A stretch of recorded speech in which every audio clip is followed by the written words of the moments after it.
안녕하세요. 조윤 목사입니다. 좋은 봄날이 계속되는군요. 미세먼지도 없고 날씨는 화창하고 날은 좋아도 또 저희들의 영혼을 또 맑게 하고 깨끗게 하는 하나님의 말씀보다 더 귀하고 중요한 것은 없겠죠. 오늘 또 로마서 6장에 있는 말씀을 한 번 더 이어서 읽어가 보겠습니다. 오늘은 12절부터입니다. 로마서 6장 12절.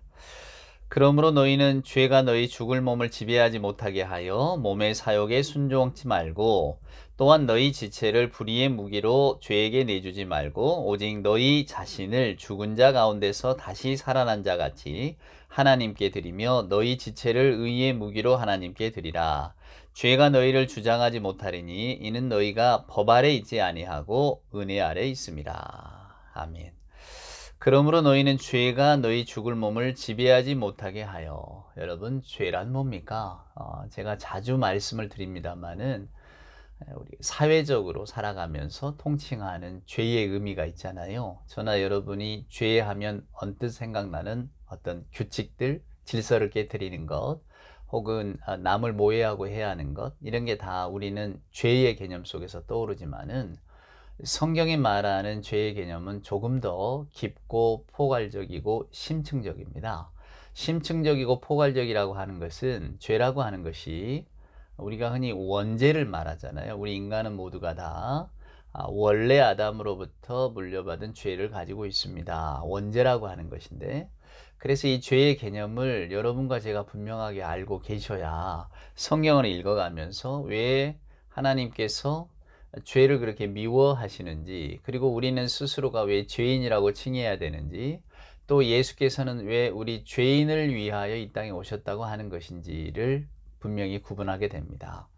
사회적으로 통념되는 죄라고 하는 개념은 누구에게인가 하여간 해를 끼치거나 남의 물건을 강탈하거나 남에게 손해를 끼치는 거죠. 혹은 사회가 이렇게 규칙, 서로 맺어놓은 규칙들을 깨트리는 일들, 그래서 사회 질서를 혼란시키는 것, 뭐 이런 것들을 우리가 죄라고 하지 않습니까? 근데 성경이 말하는 죄라고 하는 것은, 제가 루터의 말을 빌려서 말씀드렸잖아요. 자기 집중, 또 어거스틴은 자기 교만, 뭐 이런 이야기들을 하는데 결국은 자기 사랑입니다. 무슨 말이냐면, 죄라고 하는 것은 인간이 스스로를 정당화하는 거예요. 스스로를 확신하고 공고히 하고자 자신을 하나님과 착각하는 겁니다. 자신을 신격화하는 거죠.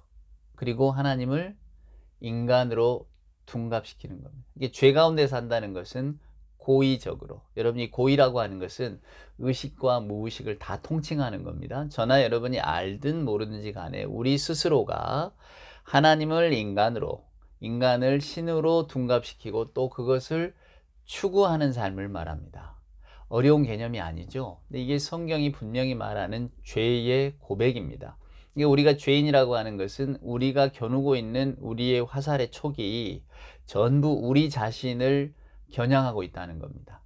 하마르티아, 제가 죄의 의미를 관역에 비유해서 말씀을 드렸잖아요. 원래 말뜻이 그렇습니다. 그러니까 하나님의 관역을 향해야 될 화살이 나를 향해 있다는 거죠. 그러니까 내가 가장 귀하고 내 능력으로 세상의 모든 것을 다 헤아릴 것 같고 바꿀 수 있을 것 같은 그런 생각 속에 살아가던 우리들에게 하나님께서 인간이 어떤 존재인가를 보여주신 사건이 바로 예수 그리스도 십자가 사건입니다. 죽음을 이기신 그리스도잖아요. 우리가 이제 뭐 사순절의 마지막 막바지를 지나가고 있습니다만은, 기독교 신앙이라고 하는 것이 사도 바울이 말한 것처럼 예수 그리스도의 죽음과 십자가 대속의 죽음과 그리고 부활이지 않습니까?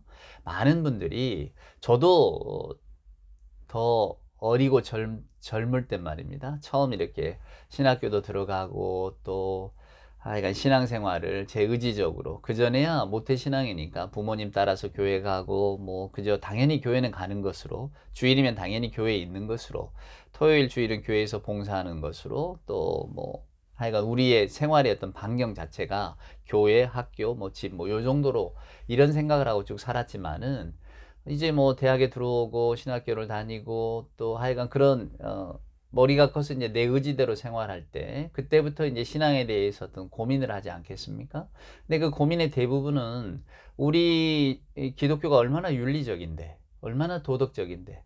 먼저는 왜 예수 믿는 분들이 이렇게 많은데 별로 사회가 도덕적이지 못할까? 왜 개인은 도덕적으로 살 수는 없는 걸까? 늘 개인이 도덕을 추구하고 윤리적인 인간이 되려고 하지만 우리가 사회라고 하는 시스템 속에서 항상 우리는 내가 가진 신념을 내려놔야 되고 어른들이 흔히 하는 말처럼 모난 돌이 정 맞는다고 뭐 똑별나게 뭐 윤리적 도덕적으로 행동하다가는 사회에 적응 못한다. 오히려 삶의 가치를 하나님께 두다가는 사회의 도태자가 된다. 뭐 요런 이야기들 속에 이렇게 빨려들면서 참 신앙인으로 산다는 게 어려운 일이구나. 그럼에도 불구하고 신앙의 가르침이 얼마나 좋은 것인가. 이런 윤리적, 이런 도덕적 가르침이 어디 있는가. 우리 주님은 너 대접받고자 하는 대로 남을 먼저 대접하라 하셨으니 너 하기 싫은 건 남에게 시키지 말라는 공자의 가르침보다 훨씬 더 앞서가는 가르침이 아닌가, 더 넓고 깊은 가르침이 아닌가, 이런 기가 막힌 가르침을 우리가 성경 말고는 어디에서 찾아볼 수 있단 말인가. 사랑을 이야기하고 자비를 이야기하고 용서를 이야기하고 화해를 이야기하는 이토록 아름다운 신앙이 어디 있는가, 이런 생각을 했었단 말입니다. 그래서 기독교 신앙의 핵심은 바로 이렇게 도덕적이고 윤리적인 삶에 있다고 생각을 했었죠. 그런데 뭐 불교는 그럼 여러분 사랑하지 말라고 가르칩니까? 불교는 자비하지 말라고 가르칩니까? 불교는 용서하지 말라고 가르칩니까? 그렇지가 않아요. 이슬람교도 마찬가지입니다. 나그네 잘 대접하고 서로 사랑하고 잘 대접하라고 그러지, 대접하지 마라, 낯선 자는 죽여라, 이런 말을 하지 않거든요. 세상의 모든 종교는 도덕과 윤리를 가지고 사람들에게 다가갑니다. 그래서 사람들이 다 그것을 좋아합니다. 자기가 그것을 그 가르침대로 행하든 행하지 못하든지 간에 그 가르침을 들으면 다 그래, 그래야지, 이런 생각하지 않습니까? 유교의 가르침은 또 어떤가요? 명심보건 같은 것만 읽어봐도 기가 막힌 내용들이 너무나 많잖아요. 선을 권하고 권선징악이라고 합니다. 나쁜 것을 금하는 그런 가르침들을 읽을 때에 우리의 마음이 녹아나지 않습니까? 참 좋은 가르침인데. 그렇습니다. 기독교 신앙은 윤리, 도덕 이런 것들이 가장 중점적인 게 아니다 그 말입니다.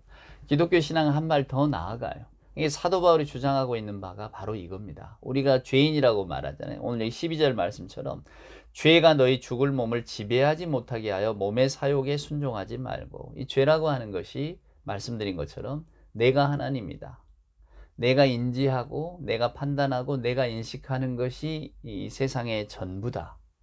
그리고 내가 바라고 원하는 것들 나는 이룰 수 있다. 어쩌면 저와 여러분이 오늘날 살면서 듣는 이야기와 별반 다를 게 없어 보입니다. 근데 성경은 이것을 죄라고 말합니다. 여러분, 우리가 하나님의 은혜를 이야기하잖아요. 이 은혜라고 하는 것은 죄를 아예 뿌리째 공격합니다. 공격하는 거예요. 왜냐하면 은혜라고 하는 것은 하나님께서 우리를 새로운 인간으로 여기셨다는 거예요. 말씀을 한번 보실래요? 14절입니다. 죄가 너희를 주장하지 못하리니 이는 너희가 법 아래 있지 아니하고 은혜 아래 있습니다. 은혜 아래 있습니다. 13절은 또 뭐라고 말하냐면요, 오직 너희 자신을 죽은 자 가운데서 다시 살아난 자 같이 하나님께 드리며. 바울은 이렇게 말합니다. 죽은 자가 다시 살아난 것 같이, 그것을 너희가 이제는 죄 아래 있지 않고 은혜 아래 있다, 이렇게 말합니다. 하나님의 은혜를 한마디로 표현하자면 어떤 거냐면, 하나님께서는 우리를 옛 인간으로 보지 않으시고 전혀 새로운 인간으로 보신다 그 말입니다. 이 은혜라고 하는 것이 하나님에 의하여 우리들이 죄인이 아니라 하나님이 사랑하는 자로 인정받아졌다는 것입니다. 우리는 더 이상 죄 가운데 있을 수가 없는 거죠. 이게 바로 은혜입니다. 은사를 입은 자는, 은혜를 입은 자는 죄인이 아니에요. 우리가 세례 받잖아요, 여러분. 이 세례라고 하는 것이 우리가 받으니까 인간의 행위 같습니까? 저와 여러분이 약속하고 우리가 하는 행위 같습니까? 아닙니다. 세례는 하나님이 하시는 일이에요. 즉 하나님의 행위입니다. 그게 뭐냐면 하나님께서 우리에게 은혜를 베푸셨다고 하는 증거예요. 여러분, 이 말씀을 꼭 조금 지루하고 딱딱한 것처럼 들려도 귀를 쫑긋하고 들으셔야 됩니다. 만약에 좀 이렇게 졸음이 오신다면 다시 한번 꼭 들으셔야 돼요. 우리가 이걸 놓치면 기독교 신앙의 전부를 놓치는 거나 마찬가지입니다. 하나님의 은혜 모르는 사람이 누가 있습니까? 다 내가 이제까지 뭐 여기 온 것은 다 하나님의 은혜야. 내가 살고 있는 것도 다 하나님의 은혜야. 우리는 내가 먹고 마시고 살아가는 우리가 일상의 삶에서 경험하는 것들 아주 작은 것이지만 그런 것들 하나님이 내게 뭐 물질의 복을 주시든 사랑과 인간관계의 복을 주시든 건강의 복을 주시든 아니면 이거 다 없어도 그래도 그럭저럭 살게 하신 것도 우리가 다 은혜라고 이야기하면서 다 하나님의 은혜 덕분에 여기까지 왔죠. 이렇게 표현을 합니다. 근데 그것이 성경으로 말하면 엄밀하게 옳은 말이냐? 옳은 말은 아니죠. 옳다 틀리다고 이야기하니까 그러면 뭐 X란 말입니까? 그런 뜻은 아니고요. 성경이 말하는 은혜라고 하는 의미 자체가 은혜라고 하는 것은 우리가 하나님이 우리를 전혀 새로운 사람으로 바라보기 시작한 그 사랑을 알게 되었는데 그 사랑을 알고 보니까 하나님이 우리를 그렇게 받아들여 주실 만해서 받아들여 주신 게 아니라 전적으로 하나님께서 하시는 일들을 통하여 우리를 들어오라고 초대해 주셨으니 그게 뭡니까? 하나님이 초대한 분이 예수 그리스도라고 예수 그리스도의 십자가 아닙니까? 우리가 받아들여 주겠다. 하나님께서 우리를 받아주신 겁니다. 이게 은혜입니다. 그러니까 우리가 살아가는 것들 내가 오늘 또 그냥 이렇게 그럭저럭 살았습니다. 뭐 노력한 것에 비해서 더 많은 걸 갖고 살았습니다. 다 하나님의 은혜지요. 뭐 누구는 아프기도 하고 누구는 실패하기도 하는데 저는 뭐 그닥 아픈 것도 없고 저희 자녀도 못하라고 다 하나님의 은혜죠. 은혜가 아니고요. 그것이 교회에서 말하는 은혜가 아니고 하나님의 은혜는 전적으로 우리를 새로운 인간으로 맞아주시는 하나님의 사랑을 말하는 겁니다. 그러니까 우리가 일상을 살면서 우리는 하나님께서 이 세상을 창조하셨고 하나님께서 이 세상을 전부 다 섭리, 운행하고 계시고 또 하나님의 구원 계획을 갖고 계시잖아요. 그러니까 세상의 모든 일이 전부 다 하나님과 연관이 되어져 있다고 믿고 고백하는 사람들이기 때문에 우리의 소소한 세상의 일상사도 하나님의 은혜라고 고백을 합니다. 그것이 마땅한 신앙인의 모습이고 자세지요. 근데 그 은혜라고 하는 말의 본 뜻은 하나님께서 우리를 자녀로 여겨주셨다고 하는 그 사랑을 느끼는 것, 그것을 은혜라고 말하는 겁니다. 하나님이 우리에게 값없이 베풀어 주셨잖아요. 그러니까 세례도 마찬가지입니다. 세례라고 하는 그냥 뭐 물에 옛적에는 침례잖아요. 물속에 들어갔다 나오고 저희는 이제 그냥 이렇게 머리에 손을 얹고 물 묻혀서 세례를 합니다만 그 세례의 의미가 뭡니까? 이제 나는 하나님의 행위 속에 들어왔습니다라는 겁니다. 하나님의 은혜의 어떤 그 행위 가운데 내가 머물게 됐습니다. 하나님이 베푸신 일에 내가 참여자가 됐습니다. 나는 이제 하나님의 사람임을 알고 하나님의 은혜를 알고 이제는 은혜 가운데 살아가겠습니다. 이런 겁니다. 그러니까 바울이 말하는 것은 그 하나님의 은혜를 알게 된 자는 또 여러분 로마 교인들 다 하나님의 은혜를 아시잖아요. 그래서 우리는 다시는 죄의 종이 될 수가 없다는 겁니다. 죄의 종이 될 수가 없다는 거예요. 우리를 얽매일 법은 없어졌다 그 말입니다. 이제 단지 은혜를 아는 자가 마땅히 어떻게 살아야 하는가 그것을 고민하면서 우리는 전부 자기애로부터 이제 벗어난 사람들이잖아요. 아담과 하와가 최초의 자기애를 가지고 하나님으로부터 벗어나서 스스로의 결정된 삶을 살려고 했던. 그래서 우리 인간은 그 이후로는 계속해서 다시 태어나는 아담이었던. 아담의 원죄를 그대로 가지고 있다는 게 계속해서 자기애를 가지고 자기중심적인 삶을 추구하고 자기를 신처럼 여기는 그런 마음으로 살아가려고 했던 우리들의 삶이었다 그 말입니다. 그런데 그리스도와 함께 이 사람이 십자가에 못 박혀 버렸어요. 그리고는 그리스도의 구속의 은총으로 말미암아 우리가 전혀 알지 못했던 하나님 안에서 이제 새롭게 살아나는 전혀 새로운 인간이 되어졌다는 겁니다. 이게 놀라운 거죠. 그래서 사도 바울은 은혜를 맛본 자는 다시 옛 법으로 돌아갈 수 없습니다. 여러분 15절 보세요.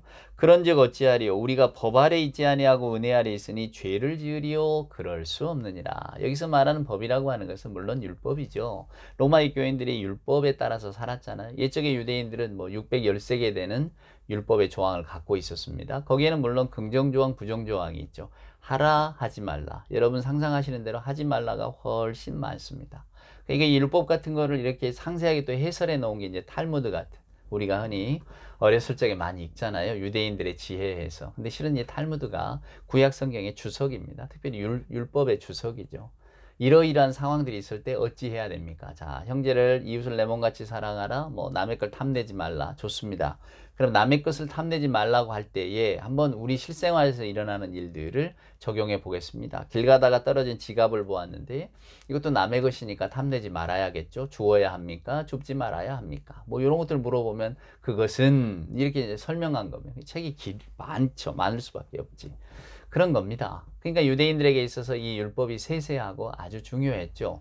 율법 따라 살아가야 된다고. 근데 여러분도 짐작하시겠지만 율법 따라 살아가는 삶이 어디 쉽습니까? 저희들 세상에 살아가는 그 세세한 어떤 질서 규칙마저도 다 이게 율법에 들어있다고 이대로 지키고 살자 그러면 그럴 사람이 누가 있겠습니까? 큰 어떤 잘못을 안 범하려고 애쓰고 저나 여러분이나 그죠? 남이 보면 조금 더 행동을 좀 조심하려고 하고 어떻게든 남에게 폐 끼치지 않고 좀 살아보려고 애쓰는 것. 뭐 겨우 저희들이 그 정도 아니겠습니까? 근데 오늘 사도 바울은 그 법 아래에 있지 아니고 은혜 아래에 있으니 이제 우리가 어찌해야 되겠는가? 죄를 어떻게 범하겠느냐? 여러분 죄라는 것은 아까 말씀드린 것처럼 그러니까 결국 자기애로 자기 중심으로 돌아갈 수 있겠느냐? 이제 그럴 수 없다는 거예요. 전식에는 말했지만은 바울이 갈라디아서에서 이런 고백하잖아요. 이제 내가 그리스도 안에서 한다고. 내 속에 사는 분은 이제 그리스도라고. 이게 결국은 자기 중심, 자기 욕정을 내려놓고 정말로 그리스도가 기뻐하시는 일을 위해서 내가 살아야지 이렇게 마음을 먹게 되었다는 겁니다. 자기 연민이나 자기 욕망에 빠지지 않고 그리스도가 기뻐하시는 길을 나는 걸어가야지. 이게 실은 우리 신앙인들의 마땅한 모습 아닙니까? 근데 우리들의 현실은 우리가 하나님의 은혜를 알고 살아가려고 애를 쓰지만은 저나 여러분을 둘러싸고 있는 현실이 그렇지 않잖아요. 저희는 목사는 교회 안에 들어있고 또 교회 안에서 살아가는 사람, 하나님의 말씀을 전하는 어떤 사명을 가지고 살아가는 사람들이기 때문에 여러분들처럼 일상의 삶에서 부대끼지를 않습니다. 그러니까 정말로 말도 안 되는 사건 속에 휘말리거나 정말 뭐랄까 기본과 상식이 통하지 않는 어떤 분이 억지를 가지고 와서 이렇게 막 따져 들거나 시비를 걸거나 이런 상황들이 여러분보다 훨씬 더 적죠. 또 먹고 사는 문제도 마찬가지입니다. 이렇게 저렇게 인생을 어떤 설계하고 또 살아가려면 당연히 필요한 것들, 또 우리 자본주의 사회에서 또 이렇게 막 있어야 하는 것들, 여러분들에게는 요구되어지는 상황들도 뭐 어떤 말들도 많지만은 누가 목사에게는 그런 걸 요구하지를 잘 않잖아요, 여러분. 뭐 만약에 제가 나도 좀 집도 요즘 서울 시내 다 집들 갖고 산다, 나도 집도 있어야 되겠고 차도 있어야 되겠고 막 이렇게 한다면 아마 여러분들 마음속에는 뭐 그러셔야죠, 현실의 삶이 그러한데 하면서도 돌아서서는 우리는 그래도 좀 목사는 좀 그러지 않았으면 좋겠다 이런 마음 갖지 않지 않습니까?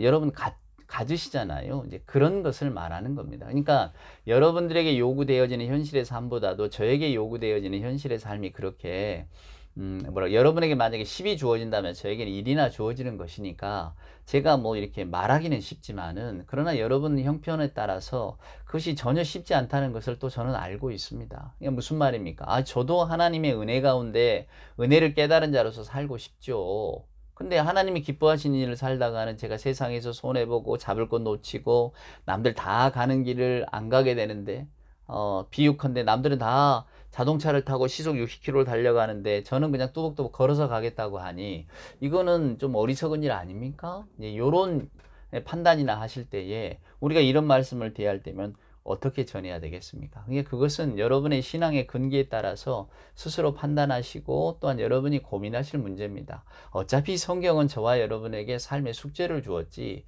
해결책은 준 건 아닙니다. 우리는 이미 하나님의 은혜 가운데 하나님의 인정하심을 받은 사람이었다. 사도 바울이 지금 이렇게 말하고 있어요. 이것이 성경의 뜻이고 하나님이 우리에게 주신 선물이라고. 그러면 이제 그 선물을 아는 자가 어떻게 살 거냐? 이제 여러분들이 그것을 고민하고 살아야 된다는 겁니다. 바울은 나는 은혜 아래 있는 자로서 은혜 아래 살겠습니다. 근데 내가 하나님의 은혜를 맛보고 다시 죄의 종이 되겠습니까? 아니면 율법 아래로 돌아가겠습니까? 저는 그렇게는 못합니다. 왜? 하나님의 은혜를 맛보았기 때문에. 우리가 흔히 어떤 잘못을 하게 되거나 누가 이렇게 허물을 보이면 그 은혜로 합시다 이런 이야기 많이 합니다. 맞습니다. 은혜라고 하는 것이 값없이 베푸는 거니까요. 그러니까 누가 뭔가 잘못을 했어도 또 그것에 대해서 사과하지 않아도 좋다, 은혜롭게 하자, 내가 용서하마, 좋은 모습이죠. 그러나 성경이 말하는 은혜가 과연 그런 은혜인가? 그것은 아니라고 하는 겁니다. 우리가 사용하는 넓은 관용의 뜻을 가지고 뭔가 좀 이렇게 용서하고 베풀자는 걸 가지고 하나님의 은혜라고 하는 말은 가리지는 마시고요. 은혜라고 하는 것은 아까 말씀드린 것처럼 하나님께서 우리를 전혀 새로운 사람으로 전적으로 받아주셨다는 의미입니다. 그래서 사도 바울은 이제 그 하나님의 은혜를 우리가 알았으니 어떻게 법 아래 살아가겠냐. 여러분, 이 법이라고 하는 것이 결국은 우리를 타인에게 있어서 조금은 더 근사한 사람으로 만들어가는 어떤 규칙들 아니겠습니까? 남에게 해끼치지 말고 자비를 베풀고 다른 사람들이 볼 때에 아이고 참 좋으신 분입니다. 우리 스스로를 교만케 하는 일들일 수 있죠. 겉으로는 겸손하고 또 가리지만은 마음으로는 그래, 나같이 착하고 나같이 선한 사람이 또 어디 있을까? 우리가 어떤 분을 볼 때에도 참 저분 선한 분이야 칭찬하잖아요. 그런 겁니다. 우리는 다 그런 걸 다 받고 싶죠. 근데 사도 바울은 결국은 그래봐야 그 인간의 끝은 무엇이냐? 즉 하나님의 은혜가 없다면 우리는 다 50보 100보일 뿐이지 결국은 영원한 사망 가운데, 죄 가운데 있을 수밖에 없는 사람인데, 오늘 우리가 하나님의 은혜로 새 사람을 입었으니 이제 어찌할 거냐? 바울은 그 이야기를 계속 들려주고 있는 거예요. 그래서 말씀을 보면 16절입니다. 너희 자신을 종으로 내주어 누구에게 순종하든지 그 순종함을 받는 자의 종이 되는 줄을 너희가 알지 못하느냐? 혹은 죄의 종으로 사망에 이르고 혹은 순종의 종으로 의에 이르느니라. 무슨 말입니까? 여전히 여러분은 여러분의 생활 방식, 여러분의 사고, 그걸 가지고 살아가겠습니까? 아니면 하나님의 은혜를 새롭게 깨닫고 그 안에 들어오겠습니까? 17절입니다. 하나님께 감사하리로다. 너희가 본래 죄의 종이더니 너희에게 전하여 준 바 교훈의 본을 마음으로 순종하여 죄로부터 해방되어 의에게 종이 되었느니라. 너희 육신이 연약함으로 내가 사람이 예대로 말하노니 전에 너희가 너희 지체를 부정과 불법에 내주어 불법에 이른 것 같이 이제는 너희 지체를 의에게 종으로 내주어 거룩함에 이르라. 너희가 죄의 종이 되었을 때는 의에 대하여 자유로웠느니라. 무슨 말입니까? 율법을 지키고 살려고 애썼을 때 그때는 너희들 오히려 자유롭지 않았느냐? 왜? 의에 대해서 몰랐으니까. 그 자유가 여러분 뭡니까?